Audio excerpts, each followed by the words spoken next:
الحمد لله الذي هدانا لهذا وما كنا لنهتدي لولا أن هدانا الله، ونشهد أن لا إله إلا الله وحده لا شريك له، ونشهد أن سيدنا سندنا شفيعنا حبيبنا مولانا محمدا عبده ورسوله. قال الله عز وجل في كلامه المبارك بعد أعوذ بالله من الشيطان الرجيم، بسم الله الرحمن الرحيم. يا أيها الناس كلوا مما في الأرض حلالا طيبا ولا تتبعوا خطوات الشيطان إنه لكم عدو مبين. وقال الله تبارك وتعالى: يا أيها الذين آمنوا كلوا من طيبات ما رزقناكم واشكروا لله إن كنتم إياه تعبدون. إنما حرم عليكم الميتة والدم ولحم الخنزير وما أهل به لغير الله. سبحان ربك رب العزة عما يصفون وسلام على المرسلين والحمد لله رب العالمين. اللهم صل على محمد وعلى آل محمد كما صليت على إبراهيم وعلى آل إبراهيم إنك حميد مجيد.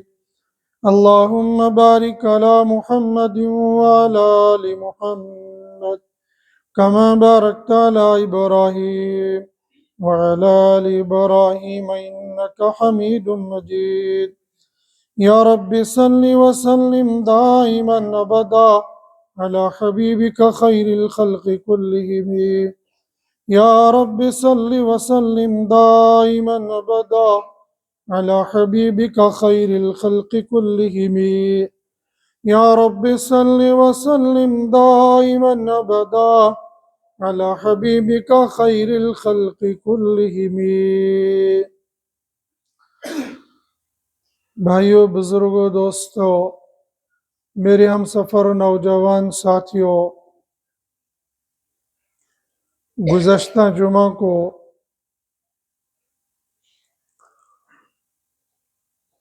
کھانے پینے سے متعلق گفتگو کا آغاز ہوا تھا۔ بنیادی طور پر مختصر سی بات آئی تھی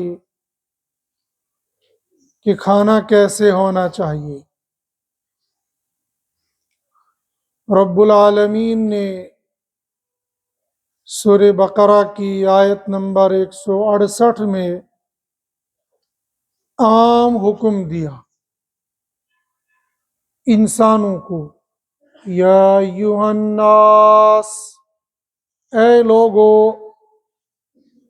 کلو مما فی الارض، کھاؤ جو کچھ زمین میں ہے، لیکن کھانا کیا ہے؟ حلالا طیبا، حلال بھی ہونا چاہیے صاف ستھرا بھی ہونا چاہیے۔ اس آیت کے اندر عام اعلان ہے، ہندو ہو، مسلمان ہو، سکھ ہو، عیسائی ہو، یا ایہا الناس، اے لوگو۔ پھر اسی سورہ بقرہ کی آیت نمبر 172 کے اندر رب نے اس حکم کو خاص کر دیا، یا ایہا الذین آمنوا کلوا من طیبات ما رزقناکم واشکروہ۔ پہلے عام تھا اے لوگو کھاؤ، دوسرا حکم آ گیا اے ایمان والو کھاؤ، من طیبات ما رزقناکم، جو تم کو دیا گیا ہے اس میں سے جو طیب ہو۔ صرف کھانا نہیں، ایمان والے کے لیے احکام الگ آگے، واشکروا للہ، اس کھانے پر اللہ کا شکر ادا کرو، ان کنتم ایاہ تعبدون، اور الگ کر لیا ان سے جو ایک کو نہیں سینکڑوں کو مانتے ہیں، اگر تم اس اللہ کی عبادت کرتے ہو، ان کنتم ایاہ تعبدون، اگر تم اسی کی عبادت کرتے ہو پھر تم کو پاک اور صاف کھانا چاہیے۔ پہلی آیت کے اندر پہلا حکم آ گیا حلالن، حلال کھاؤ۔ حلال کھانے کے لیے گزشتہ جمعہ کو مختصر سی وضاحت کی تھی، حلال کھانے کا مطلب صرف اتنا ہی نہیں کہ بندہ کمائے اور کما کر کھائے، کما کر اگر کھا رہا ہے اس دوران بھی وہ حرام کھا سکتا ہے، جس کی مثال دی تھی، دکان پر گیا رزق حلال کو لے کر، اور رزق حلال کو لینے کے لیے مزدوری کر کے 1000 روپیہ کمایا، اور یہ 1000 حلال کا حلال چاول خریدنے کے لیے دکان پر گیا تو دکاندار کی اجازت کے بغیر اس بوری میں سے 2 دانے، اس بوری میں سے 2 دانے، اس بوری میں سے 2 دانے کھائے اور چکھا، اس کے بعد 1000 روپے کی ایک بوری خرید لی۔ یہ جو گھر بوری لایا یہ حلال ہے، یہ جو پیسہ دیا یہ حلال ہے، لیکن یہ جو دکاندار کی اجازت کے بغیر اس نے 2 دانے 5 بوریوں میں سے یا 2 بوریوں میں سے کھا لیے، یہ 2 دانے 5 بوریوں کے 10 دانے یہ اس کے لیے حرام ہوں گے۔ ہاں اگر دکاندار یہ اجازت دیتا ہے کہ یہ کھلے ہوئے چاول ہیں، ان میں سے تم چکھ سکتے ہو، ایک ہوتا ہے دکھانا، ایک ہے چکھانا، ایک دکھانے کے لیے چھوٹا بڑا چاول دے رہا ہے اور چکھانے کے اعتبار سے کھٹا میٹھا دیکھ رہا ہے، اگر دکاندار کی اجازت ہے تم چکھ کر لے سکتے ہو تو اجازت، پھر یہ حرام نہیں، پھر یہ حلال ہوگی۔ لیکن اگر یہ دکاندار کی اجازت کے بغیر من مرضی سے یہ 10 دانے چاول کے کھا رہا ہے تو یہ 10 دانے کھانے اس کے لیے حلال نہیں ہوں گے، یہ اس کے لیے حرام ہوں گے۔ ایسے ہی دھوکے کے ساتھ کھا لینا، یہاں یہ دھوکہ نہیں ہوتا ہے، یہ سینہ زوری ہوتی ہے۔ دکاندار دیکھ رہا ہے پھر بھی یہ کھا رہا ہے، اور دکاندار اس ڈر سے کہ اگر میں نے اس کو یہ 2 دانے کھانے سے منع کیا تو یہ 1000 روپے کا کسٹمر بھاگ جائے گا، یہ سینے پر پتھر رکھ کر 2 دانے کھانے کے لیے خاموش ہو جاتا ہے۔ یا دوسری مثال دی تھی، ریڑی پر مونگ پھلی بیچنے والا 5 روپے کی 10 روپے کی مونگ پھلی خریدنی ہے اور 2 دانے پہلے کھا لیے، اگر ہر کسٹمر اس ریڑی والے سے 2 دانے کھا کر چلا جائے گا، شام کو تو بیچارہ، وہ کشمیری میں کہتے ہیں ہنکات کنمبا، تو وہی ہو جائے گا، بیچارے نے انڈے خریدے تھے 11 اور بیچنے پڑے 12، ایک انڈا ادھر سے ہی دینا پڑ جائے گا، تو اس بیچارے نے جو خریدی ہوگی مونگ پھلیاں تو مشکل سے وہ بھی پورا نہیں ہوگی، اس لیے کہ 2 مونگ پھلی ہر کسٹمر آ کر کھا رہا ہے. تو کبھی ہوتا ہے ایسا کہ دکاندار اور بائے بیچنے والا وہ خاموش ہوتا ہے، یہ سمجھتا ہے میں تو اس کے سامنے کھا لیا، یہ حرام کہاں سے ہو گیا، اس سے پوچھو یہ اجازت ہے یا اجازت نہیں ہے. تو کبھی کبھی دل پر پتھر رکھ کر اجازت دے دیتا ہے، لیکن عمومی طور پر اس کی اجازت نہیں ہوتی ہے. جب اجازت نہیں ہے تو یہ لقمہ اس کے لیے حلال نہیں ہو گیا بلکہ حرام ہو گیا. لہذا لقمہ حلال کھانا، کلو من کھاؤ مما فی الارض حلالا، پہلا شرط ہے حلال کھاؤ. دوسرا طیبہ، یہ صاف ستھرا بھی کھانا، کوڑا کباڑا نہیں کھانا. ایسا نہ کھانا مت کھاؤ جس پر گرد و غبار پڑا ہوا ہو. یہ ایسا ہوتا ہے عام طور پر گورنمنٹ کی طرف سے، انتظامیہ کی طرف سے، حکومت کی طرف سے آرڈر آتے ہیں کہ جو کچھ تم نے بیچنا ہے پردے کے ساتھ بیچو. فرض کر لو وہ آرڈر نکالتے ہیں گوشت بیچو لیکن گوشت شیشے کے پیچھے ہونا چاہیے. بظاہر یہ لگتا ہے ایسا آرڈر نکالنے کی کیا ضرورت ہے، حقیقت میں قرآن کی ایک تشریح ہے طیبہ، تم صاف ستھرا کھاؤ. اس لیے کہ اگر یہ گوشت کو جیسے کہ عام طور پر کھلے عام رکھا جاتا ہے بغیر پردے کے، تو راستے میں سے اٹھنے والا گرد و غبار اس پر پڑ جاتا ہے. ٹھیک ہے گھر جا کر دھو بھی لیتے ہوں گے، لیکن بعض جگہ کھانا بیچنے والا پکا ہوا کھانا پکا کر کھلے عام رکھ لیتا ہے اور اس کو پردے کے ساتھ ڈھانپتا نہیں ہے، ڈھکتا نہیں ہے. کہتا دبن جو دکھتا ہے وہ بکتا ہے، وہ دیکھ کر بیچتا تو ضرور ہے لیکن میرے پیٹ کے اندر کانٹے جا رہے ہیں، کباڑا جا رہا ہے، مٹی جا رہی ہے، پتھر جا رہے، کیا جا رہا ہے مجھے معلوم نہیں ہے. اور دبن گردش پتھری، یڑچ پتھری، ممکن ہے چھوٹے چھوٹے ذرات ان کھانوں میں آ کر پتھر آپ لوگوں نے، میں نے اور آپ نے کھا لیے ہوں گے اور ہمیں پتہ بھی نہیں چلا ہوگا. اس لیے کھاؤ طیب اور صاف ستھرا کھا لینا چاہیے، کھانے کے اندر گرد و غبار نہ ہو. اسی طریقے سے سڑا ہوا کھانا مت کھاؤ، بدبودار کھانا مت کھاؤ. اور اس کے ضمن میں ایک بات اور نکلتی ہے، ایسا کھانا مت کھاؤ جس کھانے کا ذائقہ ختم ہو گیا. ایسا کھانا مت کھاؤ جس کھانے کے اندر جو کچھ پروٹین رکھے گئے تھے، جو انرجی رکھی گئی تھی وہ ختم ہو گئی ہو. کیسے؟ سیب، کیلا، یہ فریج کے اندر رکھ دو اور 3 دن باہر نکال دو، پھر دیکھو اس کا حال کیا ہوا ہوگا. ہم کھانا رکھتے ہیں مہینے بھر کے لیے، سمجھتے دبناز کھون روز ٹھیک ٹھاک، وہ کھانا ٹھیک نہیں رہا ہے. اس کھانے کے اندر جو طاقت اللہ نے رکھی تھی وہ اس برف نے، اس ٹھنڈی نے چھین لی ہے، وہ ختم ہو گئی ہے. اب ہم گھاس کھا رہے ہوں گے، اب ہم پانی پی رہے ہوں گے، اب ہم مسالہ کھا رہے ہوں گے، گوشت کے اندر جو لذت ہوتی ہے وہ لذت ختم ہو چکی ہے. جو لذت قدرتی طور پر کھانے میں ہے وہ سٹاک کر کے رکھنے میں وہ نہیں ہوتی ہے، اور سٹاک کرنے کے طریقے الگ الگ ہوتے ہیں.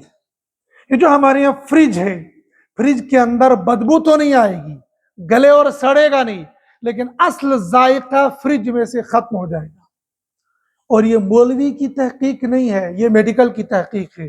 میڈیکل خود کہتی ہے کہ فریج میں رکھا ہوا کھانا وہ ذائقے دار اور وہ انرجی باقی نہیں رکھتا ہے جو فریج میں رکھنے سے پہلے اس کے اندر ہوتی ہے. اس لیے زیادہ دیر پر بلا وجہ کھانا روک کے نہیں رکھنا چاہیے.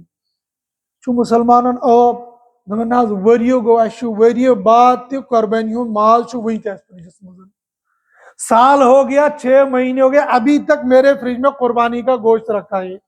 کنجوس کہیں کے، اللہ نے فریج میں رکھنے کے لیے نہیں دیا تھا، اللہ نے تجھے کھانے کے لیے دیا تھا. 2 دن میں، 4 دن میں، 10 دن میں اس کو کھا لیتا، سڑا سڑا کر، گلا گلا کر. ویسے تو نہیں وہ سڑا، لیکن ویسے وہ سڑ گیا ہے.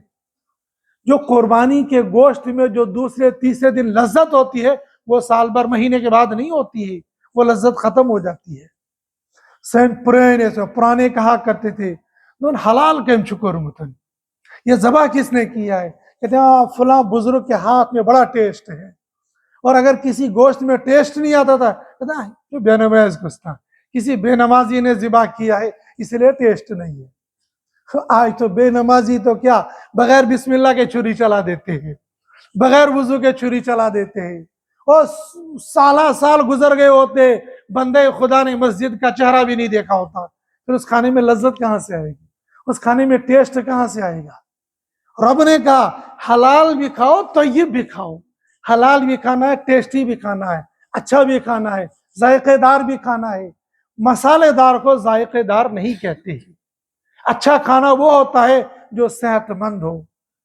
اشورن کوشر دبناز یت زیادہ مرچمانگن آسن سویاش ٹیسٹی ہوتا ہے، جس میں زیادہ مرچیں ہوں گی وہ ٹیسٹی ہوگا، وہ ضروری نہیں ہے۔ مرچیں کھانے تو ویسے نقصان دہ ہوتی ہیں، عرب مرچیں نہیں کھاتا ہے کہتے نقصان دیتے ہیں۔ کھانا جو تازہ تازہ ہوتا ہے وہ ٹیسٹی دار ہوتا ہے، وہ مزیدار ہوتا ہے، اس میں طاقت بھی ہوتی ہے اور لذت بھی ہوتی ہے۔ اس طرح اور بہت ساری چیزیں ہیں جو طیب کے اندر داخل ہوتی ہے۔ تم کھانا کھاؤ، حلال بھی کھاؤ اور طیب بھی کھاؤ۔ پھر جب کھانا آپ کا تیار ہو جائے تو پھر کھانا کس میں ہے؟ ظاہر سی بات ہے کھانا پلیٹ میں ہے۔ اگر پلیٹ نہیں ہوگی تو کسی بھی چیز میں بندہ کھا سکتا ہے، لیکن وہ جو برتن ہے وہ برتن بھی صحیح ہونا چاہیے، وہ برتن بھی غلط نہیں ہونا چاہیے۔ دبنا یہ کہتے ہیں برتن غلط کیسے ہو سکتا ہے؟ برتن غلط ہو سکتا ہے۔ حضرت نبی کریم صلی اللہ علیہ وسلم نے ایک دہقانی کو دیکھا، وہ چاندی کے گلاس میں پانی پی رہے ہیں۔ حضور صلی اللہ علیہ وسلم نے منع فرمایا۔ حضرت حذیفہ رضی اللہ تعالیٰ عنہ فرماتے ہیں نہانا، حضرت نبی کریم صلی اللہ علیہ وسلم نے ہم کو منع فرمایا، آنیت من فضت و ذہب، ہمیں سونے اور چاندی کے برتن میں کھانے سے منع فرمایا، او کما قال رسول اللہ صلی اللہ علیہ وسلم، اللہ کے نبی صلی اللہ علیہ وسلم نے مجھے اور آپ کو سونے اور چاندی کے برتن میں کھانے سے منع فرمایا ہے۔ اب تو سونے اور چاندی کے برتنوں میں کھانے کا رواج نہیں ہے۔ کسی زمانے میں جب چاندی عام تھی تو لوگ چاندی کے گلاس بنایا کرتے تھے، چاندی کے کپ بنایا کرتے تھے، اور چاندی کے برتن ہوا کرتے تھے۔ سونے اور چاندی کے برتن میں کھانے سے اللہ نے منع فرمایا ہے۔ اور اب سونے اور چاندی کی چیزیں کھانے میں نہیں بلکہ استعمال میں ہوتی ہے، تو یہ دونوں چیزیں مرد کو اللہ نے منع فرمائی ہے۔ چاندی کی صرف ایک انگوٹھی پہننے کی اجازت ہے، حکم نہیں ہے، اجازت ہے۔ ضرورت ہو تو پہن لو، اگر ضرورت نہیں ہے تو چاندی کی انگوٹھی بھی مت پہن لو۔ سونے کی انگوٹھی پہننا حرام، سونے کی چین پہننا حرام، سونے کا کڑا پہننا حرام، سونے کی زنجیر پہننا یہ حرام۔ مرد کے لیے سونا کلی طور پر استعمال کرنا یہ حرام ہے۔ کیسے ہوتا ہے؟ ہمارے جو جوان بھائی ہے، جوانوں کی جب شادی ہوتی ہے اس زمانے کے اندر تو سسرالی آتے ہیں، ساس کبھی آتی ہے تو وہ اس کو سونے کی انگوٹھی پہنا لیتی ہے۔ ہم لوگ تو نکاح پڑھانے کے لیے جاتے ہیں، کبھی کبھی دیکھنے کو ملتا ابھی قاضی وہیں ہوتا ہے تو سسرالیوں میں سے کوئی آ جاتا ہے اور اس کو سونے کی انگوٹھی پہنا لیتے ہیں۔ ہمارے سامنے اگر کوئی پہناتا ہے تو ہم تو فوراً اس کو منع کرتے، سونے کی انگوٹھی پہننا تمہارے لیے حرام ہے، جائز نہیں ہے۔ لیکن بعض مردوں کو دیکھا کہ وہ سونے کی انگوٹھی شادی نہیں بلکہ شادی کے بعد بھی پہنتے ہیں۔ مرد کے لیے کوئی انگوٹھی پہننے کی اجازت نہیں، نہ سونے کی، نہ لوہے کی، نہ تانبے کی، نہ پیتل، کسی چیز کی انگوٹھی پہننے کی اس کو اجازت ہی نہیں ہے۔ نہ ایک، نہ دو، نہ 10۔ بعض ملنگ ہوتے ہیں 10 ہاتھ اور 10 پیر، 20 کی 20 انگلیوں میں انگوٹھیاں ڈالے ہوئے ہوتے ہیں، جیسے اس کو ہتھکڑی ڈالی ہوئی ہے ایسے کڑے ڈال کر ہوتے ہیں۔ نانا جی کیا یا ایشو بہت مت بزرگ یا میں آنا بہت مچ مگر دگجمزن اللہ کے راستے میں پکا ہوا نہیں ہے، یہ دگجمز بہت مت ہے، یہ پہنچا ہوا بزرگ نہیں ہے۔ خلاف شریعت کا سے باشد، جو بندہ خلاف شریعت کام کرے گا وہ بزرگ ہو نہیں سکتا ہے۔ جو بندہ خلاف سنت کام کرے گا وہ چاہے کتنی نمازیں پڑھ لے کتنی روزے رکھے وہ بزرگ نہیں ہو سکتا ہے، وہ دکھلاوے کا ملنگ ہو سکتا ہے۔ جو کام شریعت نے کہیں وہ کریں گے تو بنے گا بزرگ۔ لمبی لمبی نفلیں نہیں پڑے، سنت کے مطابق زندگی گزارے گا، بزرگ بن جائے گا۔ تو سونے چاندی کے برتنوں میں کھانے پینے سے اللہ کے نبی صلی اللہ علیہ وسلم نے منع فرمایا ہے۔ اچھا، ہمارے زمانے میں سونے چاندی کے برتن نہیں ہوتے، لیکن پھر بھی ایسے برتن ہوتے ہیں جن برتنوں میں کھانا پینا جائز نہیں ہوتا ہے، اور ہم لوگ عیش سے کھاتے ہیں، مزے سے کھاتے ہیں، اور بعض جگہ شاید میں بھی کھاتا ہوں گا، اس لیے کہ ابھی ابھی ایسی معلومات سامنے آئی، شاید ہم بھی کھا لیتے ہیں، اور وہ ہے شادی۔ شادی بیاہ کے اندر ہم لوگ جو ہال بک کرتے ہیں، اس ہال کے اندر جو کچھ اس کے اندر ضرورت ہوتی ہے وہ سب ہال والوں کی طرف سے ہوتی ہے، کرسیاں، ڈیکوریشن، برتن اور ساری چیزیں، ان میں یہ برتن بھی شامل ہوتے ہیں۔ برتن کے لیے میں بھی اور آپ بھی اگر ولیمہ کرنا ہوتا ہے، ہم ایک بندے کو ٹھیکہ دیتے ہیں، یہ اتنے روپے کے حساب سے تمہیں میں پلیٹ دے دوں۔ کبھی ایسا ہوتا ہے کہ دلہے والا راشن خود دیتا ہے، بناتا یہ ہے کیٹری والا، اور کبھی راشن واشن سب اس کا ہوتا ہے، وہی بناتا ہے، وہی لاتا ہے، وہی کھلاتا ہے۔ بندہ کہتا تھا ورنہ ریشن کل دو تلون کی ہے، اس کی اجازت ہے کہ یہ کر لے یہ کر لے، وہ ایک الگ موضوع ہے، اس سے ہمیں لینا دینا کچھ نہیں۔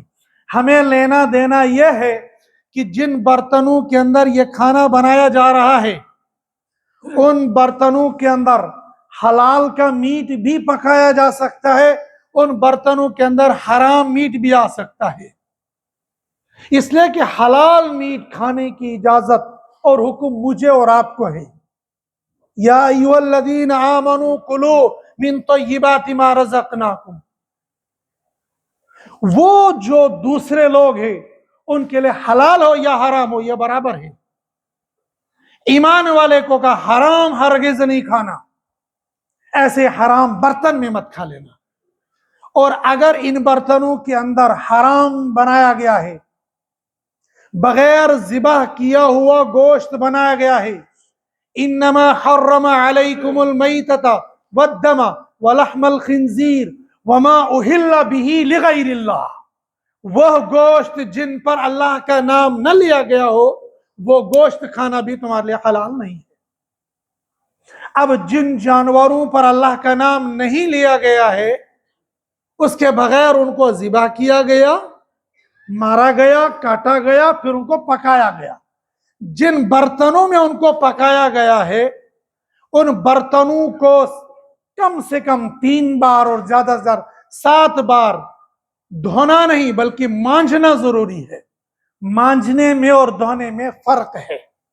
ہمارے یہاں اسلام نے کہا مانجنے کے لیے مٹی استعمال کرو، اگر مٹی استعمال نہیں تو اس زمانے کے اندر جو سرف ہوتا ہے پاؤڈر، وہ پاؤڈر لیا لیکن اوپر سے ایسا جس سے یہ چکناہٹ اور کھانے کے چھوٹے چھوٹے ذرات جس کے برتنوں کے اندر لگ گئے ہیں وہ صاف ہونا ضروری ہے۔ بعض پلیٹیں ایسی ہوتی ہے جن میں جوڑ ہوتا ہے، جوڑوں میں رہ سکتا ہے، اور بے شمار برتنوں میں، اور کشمیری دگجی ماسن ان میں تو ایسے جوڑ ضروری ہوتے ہیں کہ جو ان کے چوراہے جیسے بنائے ہوتے ہیں ان کے اندر اگر سالن حرام کا حرام سالن رہ گیا اور ان کو اچھے سے صاف نہ کیا گیا، مٹی سے ان کو دھویا نہ گیا، یا ایسا صرف جس کے اوپر ایسا منجن اور ایسا کپڑا نہ لیا گیا کہ اندر سے ان کو صاف نہ کیا گیا، اس کے اوپر 1 مرتبہ نہیں 1000 مرتبہ بسم اللہ اللہ اکبر مرغے پر ذبح کرو اور اس پتیلے کے اندر اس کو پکاؤ، اگر اس کے اندر حرام کا ذرہ بھی شامل ہو گیا یہ پوری پتیلا پوری دگجی ہمارے لیے حلال نہیں حرام ہوگی۔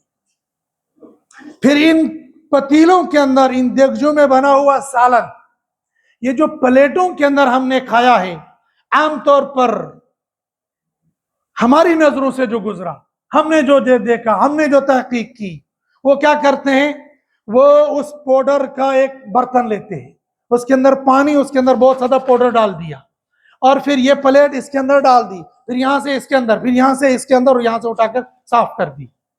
کبھی ٹیشو سے صاف کر لیتے ہیں، اور کبھی یہاں سے نکالی اور کھڑی کر دی تاکہ پانی نیچے اترے گا، یہ خود بخود سوکھ جائے گی۔ اگر ٹیشو سے اس کو صاف کیا اور اس کو رگڑائی کی تو کسی حد تک اس کے صاف ہونے کے امکان ہے، لیکن اگر اس کو خالی پانی کے اندر ڈالا گیا اور اس کو رگڑائی نہیں کی گئی تو یہ پلیٹ میرے اور آپ کے لیے مشکوک رہے گی۔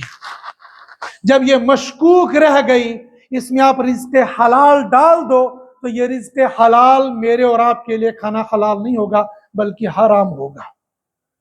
اس کی احتیاط اور اس کی تحقیق کرنا یہ میری اور آپ کی ذمہ داری ہے۔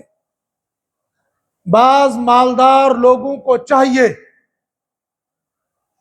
کہ ایسے حال خود بنائیں اور ایسے کاموں کا انتظام خود کرے۔ ولیمہ کرنا سنت ہے، لڑکے والے کو ولیمہ کرنا سنت ہے، وہ گھر کے اندر کرے، حال کے اندر کرے یا کسی کھیت کے اندر کرے۔ اگر وہ شریعت کے دائرے میں رہ کر ولیمے کی دعوت ایک کو یا 10 کو یا 100 کو یا 1000 کو یا کروڑ بندوں کو کھلاتا ہے، وہ اس کے مال پر ڈیپینڈ ہے، اس کو کھلانے کی اجازت ہے۔ اللہ کے نبی صلی اللہ علیہ وسلم نے ایسا ولیمہ بھی کیا، بھائی جس کے پاس جو کچھ ہے وہ لے کر آؤ، اس دسترخوان پر ڈال دو، ہماری طرف سے ولیمے کی دعوت ہے۔ اور آپ نے ایسا ولیمہ بھی کیا کہ آپ نے اپنے ولیمے میں ایک بکری کو ذبح کیا۔ گویا اللہ کے نبی صلی اللہ علیہ وسلم نے اپنے عمل سے دونوں طرح کے ولیمے بتا دیے کہ چھوٹے سے چھوٹا ولیمہ کرنا چاہو تو اجازت ہے، بڑے سے بڑا ولیمہ کرنا چاہو تو تمہارے لیے اجازت ہے، لیکن اسراف نہ کرو، فضول خرچی نہ کرو۔ فضول خرچی کرو گے تو اللہ کی وعید میں داخل ہو، ان المبذرین کانوا اخوان الشیاطین، فضول خرچی کرنے والے شیطان کے بھائی ہیں، ایسا مت کر لینا۔ لیکن اگر آپ کو ولیمہ کرنا ہے، ولیمہ کرنے کے لیے انتظام کر لینا، یہ ولیمہ کرنے والے کی ذمہ داری ہے۔ لہذا ایسے برتنوں کا انتخاب کرے جو حلال برتن ہوں گے۔ حلال کے میں نے دونوں طریقے، یا خود بخود برتن حرام ہو یا ان کے اندر حرام کھانا بنایا گیا ہو یا کھلایا گیا ہو اور بعد میں بغیر دھلے ہوئے مجھے اور آپ کو دیے گئے ہو، تو یہ کھانا کہیں ہمارے لیے حرام نہ ہو جائے۔ پھر اس سے آگے جب میرے اور آپ کے پاس کھانا آ جائے تو کھانے سے پہلے امی عائشہ رضی اللہ تعالیٰ عنہ فرماتی ہے، اذا یأکل غسل یدہ، جب پیارے نبی صلی اللہ علیہ وسلم کھانا کھاتے تھے تو کھانے سے پہلے غسل یدہ، تو کھانے سے پہلے ہاتھ دھو لیا کرتے تھے۔ اور ترمذی کی روایت ہے الوضو قبلہ و بعدہ، کھانے سے پہلے بھی وضو اور کھانے کے بعد بھی وضو، لیکن وہاں سے نماز والا وضو مراد نہیں بلکہ یہ ہاتھ دھونے والا وضو مراد ہے، جس کی تفسیر دوسری حدیث کے اندر غسل یدہ، ہاتھ کو دھوتے تھے اور اس کے بعد کھانے کے لیے بیٹھ جاتے تھے۔ کھانے کے لیے جب بیٹھ گئے تو کیسے کھانا چاہیے؟ حضرت نبی کریم صلی اللہ علیہ وسلم کے پاس عمر بن سلمہ یا سلیمہ ایک بچہ تھا، وہ حضور صلی اللہ علیہ وسلم کے پاس تھے۔ آپ صلی اللہ علیہ وسلم کے یہاں دسترخوان بچھایا گیا اور کھانے کی شروع ہو گئی۔ اس بچے نے بائیں ہاتھ سے کھانا شروع کیا۔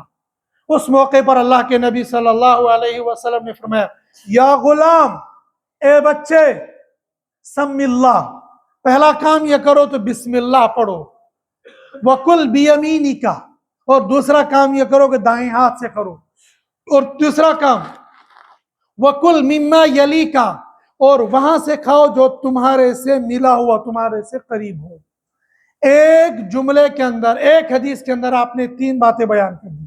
پہلی بات، دائیں ہاتھ سے کھاؤ، اور حضرت نبی کریم صلی اللہ علیہ وسلم نے مسلم کی روایت میں، غالباً حضرت جحیفہ رضی اللہ تعالیٰ عنہ راوی ہیں، وہ فرماتے ہیں اللہ کے نبی صلی اللہ علیہ وسلم نے بائیں ہاتھ سے پینے سے منع فرمایا ہے۔ ہمارے یہاں جوانوں کے جوان بعض بزرگوں کو بھی دیکھتے ہیں، وہ ٹکڑا کاٹتے ہیں دائیں ہاتھ سے اور چائے پیتے ہیں بائیں ہاتھ سے۔ نہ ٹکڑا بائیں ہاتھ سے کاٹو اور نہ چائے کا کپ بائیں ہاتھ سے پی لو اور نہ گلاس پانی کا بائیں ہاتھ سے لے لو، ہر کام دائیں سے کرو۔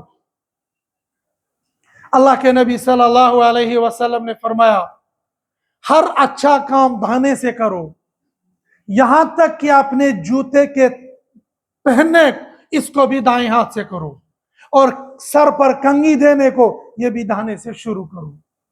اور کھانا یہ تو میرے لیے عبادت کا سبب ہے، یہ تو میری نماز کا سبب ہے، یہ روزے کا سبب ہے، تمام عبادات میں یہ سبب بن سکتا ہے، لہذا اس کھانے کو دانے سے شروع کرنا ہے اور بسم اللہ پڑھ کر شروع کرنا ہے۔ حدیث کے اندر اس میں فرمایا یا غلام، اے بچے، قل بسم اللہ، بسم اللہ کہو۔ دوسری روایت کے اندر، لیکن اس روایت کے اندر بعض محدثین نے کہا ہے کہ اصل روایت ہے بسم اللہ، بس اتنا شروع کرو، اور بعض روایت کے اندر بسم اللہ الرحمن الرحیم یہ پورا پڑھنے کی بھی اجازت ہے۔ تو چاہے بسم اللہ کہو چاہے بسم اللہ الرحمن الرحیم مکمل کہو، لیکن کھانے کو شروع کرنے سے پہلے بسم اللہ ضرور پڑھنی ہے۔ حضرت نبی کریم صلی اللہ علیہ وسلم، ترمذی کی روایت ہے، ایک ساتھی کھانا کھا رہے تھے اور پورا کھانا کھا لیا، آخری لقمہ باقی رہ گیا تھا، بس آخری لقمہ کھانے سے پہلے حضرت نبی کریم صلی اللہ علیہ وسلم ہنس پڑے۔ ساتھی نے پوچھا یا رسول اللہ صلی اللہ علیہ وسلم ہنسنے کی کیا وجہ ہے؟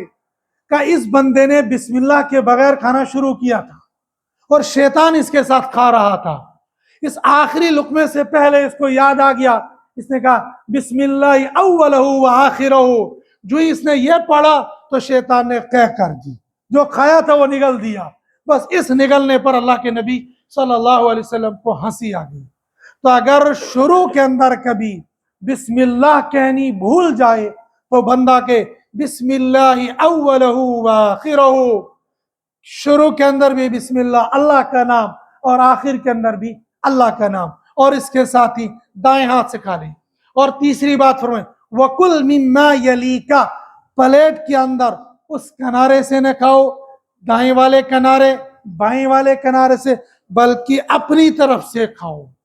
اور بعض دفعہ بیچ سے کھانا شروع کر دیتے ہیں، ہم لوگ کھانا شروع تو نہیں کرتے ہیں، مگر اس دن واضوان چیون وہ واضوان چونکہ بیچ میں آتا ہے اور میٹ پیرا پورا کا پورا بیچ میں آ جاتا ہے، تو ہم سب سے پہلے ہاتھ بیچ میں گوشت پر ڈال لیتے ہیں، وہاں سے کھانا شروع کر دیتے، بیچ سے بھی نہیں کھانا چاہیے، اپنی طرف سے کھانا شروع کر دینا، تھوڑا تھوڑا کھا لو پھر یہاں سے اس کو اپنی طرف لاؤ پھر کھا لو، لیکن حدیث میں آیا کہ اپنی طرف سے کھاؤ۔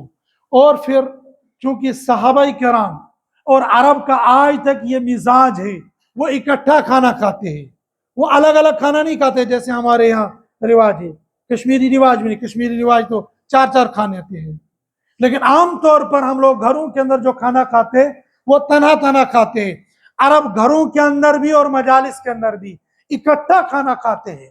تو اکٹھا کھانے کی صورت میں بھی اور تنہا کھانے کی صورت میں بھی اپنی طرف سے کھانا چاہیے، دوسرے کی طرف سے کھانا نہیں کھانا چاہیے۔ پھر کھانے کے لیے بیٹھنا کیسے چاہیے؟ حضرت نبی کریم صلی اللہ علیہ وسلم نے فرمایا ایسے بیٹھنا چاہیے جس میں عاجزی ٹپکتی ہو، ٹیک لگا کر مت کھاؤ، لا آکل متکئا۔ حضرت امی عائشہ رضی اللہ تعالیٰ عنہ فرماتی ہے کان رسول اللہ صلی اللہ علیہ وسلم لا آکل متکئا، اللہ کے نبی صلی اللہ علیہ وسلم ٹیک لگا کر نہیں کھاتے تھے۔ ٹیک کبھی بازو سے لگایا جا سکتا ہے، ٹیک کبھی کمر سے لگایا جا سکتا ہے، ٹیک کبھی دائیں اور بائیں سے لگایا جا سکتا ہے، بغیر عذر کے ٹیک لگا کر نہیں کھانا چاہیے۔ اور بعض دفعہ میں اور آپ بھی ایسے کھاتے ہیں اور ایسے دائیں ہاتھ کو نیچے زمین پر رکھتے ہیں اور ایسے کھانا کھاتے ہیں، یہ بھی ٹیک کے اندر شامل ہوتا ہے۔ اور آلتی پالتی مار کر کھاتے ہیں، بعض لوگ معذور ہوتے ہیں اور بعض یہاں رواج ہی ہے، اگر تکبر اس میں نہیں ہے تو کھا سکتا ہے، لیکن اللہ کے نبی صلی اللہ علیہ وسلم نے اکثر و بیشتر ایک ٹانگ بچھا کر اور ایک ٹانگ کھڑی کر کے، اور یا ایسے جیسے ہم عطیات میں بیٹھتے ہیں، اس عطیات کی صورت میں یا تو دونوں ٹانگیں بچھا کر اور یا ایک ٹانگ کھڑی کر کے اور ایک ٹانگ بچھا کر ایسے کھاتی تھی۔ دوران کھانے کے دوران میں گفتگو کرنے کی اجازت ہے یا نہیں ہے؟ ضرورت ہو تو گفتگو کر سکتے، بغیر ضرورت کے اللہ کا ذکر کرتے ہوئے کھاؤ، اس لیے کہ قرآن نے کہا وَاشْكُرُوا لِلَّهِ، اللہ کا شکر ادا کرو۔ یہ دوران طعام بھی اور بعد طعام بھی اللہ کا شکر، جیسے بسم اللہ شروع میں کیا اور بیچ میں الحمدللہ، کہیں سبحان اللہ اور آخر پر الحمدللہ، تو اس کو کہنا ہی کہنا ہے۔ کھانا کیسے ہے؟ مسلم شریف کی روایت ہے، حضرت نبی کریم صلی اللہ علیہ وسلم یاکل بثلاث اصابع، اللہ کے نبی صلی اللہ علیہ وسلم ان 3 انگلیوں سے کھایا کرتے تھے۔ اگر ممکن ہو تو 3 انگلیوں سے کھانا چاہیے۔ اگر بریانی ہو تو کھا سکتے ہیں، اگر کھچڑی ہو تو کھا سکتے ہیں، لیکن اگر ہمارا کشمیری چاول ہو تو بظاہر 3 انگلیوں سے کھانا تھوڑا سا مشکل ہے، لیکن بندہ جب ٹریننگ کر لیتا تو کھا لیتا ہے۔ ہاں تھوڑا سا وقت اس میں زیادہ ہوگا تو بہت اچھا ہے۔ یہ تو طب بھی کہتا ہے، ڈاکٹری بھی یہ کہتی ہے چھوٹا لقمہ لو اور زیادہ چبا کر کھاؤ۔ اس چھوٹے لقمے اور زیادہ چبانے پر بعض علماء نے اجازت دی ہے کہ چمچ سے بھی کھا لو، حالانکہ چمچ سے بغیر عذر کے نہیں کھانا چاہیے، لیکن بعض علماء یہ کہتے ہیں چونکہ چمچ میں کھانے سے بظاہر 2 فائدے ہیں، ایک تو کھانا گرے گا نہیں، اور دوسرا چمچ میں چھوٹا لقمہ آئے گا اور چھوٹے لقمے کو چبانے میں آسانی ہوتی ہے۔ یہ جو ہمارا منہ ہے نا، یہ اللہ نے مکسر مشین بنائی ہے، جیسے مکسر مشین میں ریت بھی ڈالتے، بجری بھی ڈالتے، پانی بھی ڈالتے ہیں اور پھر وہ چلتی رہتی ہے۔ اللہ نے اس زبان کو مکسر مشین کبھی ادھر لاتی ہے، کبھی ادھر لاتی ہے، لیکن کمال اللہ کی قدرت یہ کبھی یہ زبان ان دانتوں کے نیچے نہیں آتی ہے، یہ چلانے والا اللہ ہے، پھر یہ اللہ اس کو ہضم بھی کر دیتا ہے۔ دنیا کی جتنی چیزیں ہم دیکھتے ہیں، اگر اپنے اوپر ہم دیکھیں گے کبھی کبھی پتہ چلے گا کہ دنیا کی ساری چیزوں کو بنایا گیا انسان کی باڈی کو دیکھ کر۔ تو چھوٹا لقمہ لینا چاہیے اور چھوٹے لقمے کو اچھے سے چبانا چاہیے۔ اچھے سے کتنا چبانا چاہیے؟ اتنا چبانا چاہیے کہ پیٹ میں جانے کے بعد بدہضمی نہیں ہونی چاہیے۔ بعض بچے ہوتے ہیں منہ میں لقمہ ڈالا، پانی ڈال دیا تو اس کو نگل دیا۔ پانی سے نگلنے میں شریعت کی بھی خلاف ورزی ہے اور میڈیکل کی بھی خلاف ورزی ہے۔ شریعت نے کہا چبا کر کھاؤ، اور میڈیکل کہتا ہے بغیر چبائے کھاؤ گے یہ پیٹ کو خراب کر دے گا، یہ مطلب ادرمن گنڈ، تو پھر تمہارے لیے ہاضمہ کر لینا یہ مشکل ہو جائے گا۔ اس لیے کہا 3 انگلیوں سے کھاؤ، چھوٹے لقمے لو اور اچھے سے چباؤ، اور چبانے کے بعد دوران کھانا پانی پینے کی ضرورت پڑ جائے، پانی ہم کبھی دوران طعام پیتے ہیں اور کبھی کبھی پہلے یا بعد میں یا بغیر کھانے کے بھی۔ ہر صورت میں پانی بیٹھ کر پینا چاہیے، پانی پینے سے پہلے بسم اللہ پڑھنا چاہیے، پانی کے آخر میں الحمدللہ کہنا چاہیے، اور پانی کو ہمیشہ 3 سانسوں میں پینا چاہیے۔ اور 3 سانسوں میں شریعت نے کہا تھا، آج میڈیکل بھی یہی کہتی ہے گٹ گٹ کر کے پانی مت پیو، اور میڈیکل یہ کہتی ہے اگر کھانا پھنس جائے تو کھانے کے نگلنے کے امکان ہے، لیکن پانی کے پھنسنے کے بعد جو نسوں کے اندر جوڑ پیدا ہو جاتا ہے وہ نکالنا مشکل ہوتا ہے۔ اس لیے شریعت نے بہت پہلے کہا کہ پانی 3 سانسوں میں پیو اور تھوڑا تھوڑا کر کے پی لو۔ جب کھانے سے فارغ ہو جائیں تو کھانے سے فارغ ہونے کے بعد پھر کھانے کی دعا پڑھو۔ مشہور دعا ہے الحمدللہ الذی اطعمنا وسقانا وجعلنا من المسلمین، اور دیگر بہت ساری دعائیں ہیں، جو دعا ہو اس دعا کو پڑھ لو، لیکن دعا پڑھنے سے پہلے جس پلیٹ میں ہم نے کھا لیا اس پلیٹ کو اچھے سے صاف کرنا ہے، اس لیے کہ یہ جو کھانا ہے اس کھانے پر اللہ کی برکت آتی ہے، اللہ کی رحمت آتی ہے۔ یہ جو سالن ہم نے چھوڑ دیا یا کھانا چھوڑ دیا، جو کھانا ہمیں ملا ہے اس کھانے کو ہرگز نہیں چھوڑنا چاہیے۔ ہمارا آج کا فیشن بن گیا ہے، خاص طور پر ہمارے جوانوں کے درمیان میں، آدھا کپ چائے چھوڑیں گے، اگر چھوڑیں گے نہیں تو کہتے دبنا جیونے وہ بڑا بوچی انسان چھو ایم سن سوری چائے چتن، ہاں وہ بھکڑ کے آپ کو بھوکا کے آپ کو جو مرضی وہ کہے۔ شریعت نے کہا تم کھانے کی پلیٹ کو، کھانے کے کپ کو، کھانے کے برتن کو صاف کر لو۔